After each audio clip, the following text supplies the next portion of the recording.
Donc voilà la ponceuse. Donc ici, on a la partie disque, voilà, sur laquelle on peut fixer des disques avec des scratchs.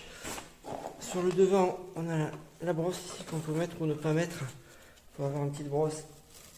Voilà, tout autour. Le moteur est là, il est en haut, alors forcément c'est un peu plus lourd à soulever. Enfin, c'est la partie haute qui est plus lourde du coup. Et ça peut être moins pratique que les ponceuses girafes qui ont le moteur en bas. Donc ici, on a l'interrupteur. Voilà, là on a le câble électrique. On peut l'attraper par là, ça sert aussi de poignée en fait, c'est bien fixé.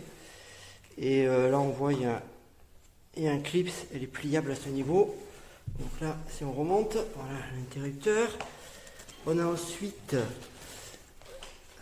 ici, voilà, des vitesses pour ajuster la vitesse de rotation du disque.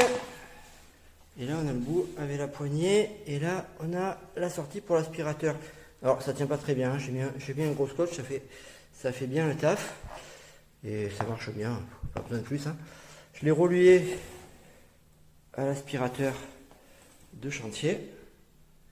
Voilà, et franchement, ça marche pas mal pour le prix. Alors c'est sûr, c'est un peu lourd, mais pour le prix, je trouve que ça vaut le coup. Là, je suis en train de faire une maison de 60 mètres carrés et elle tient bien la route, il n'y a pas de problème.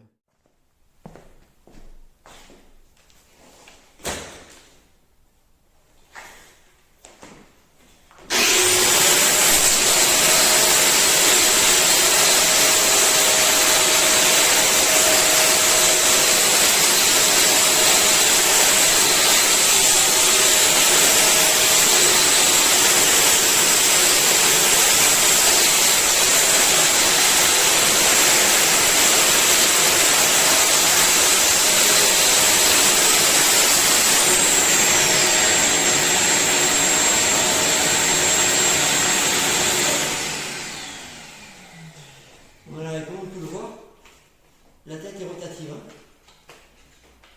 Donc elle s'adapte bien au mieux en fonction de la position à laquelle vous pensez.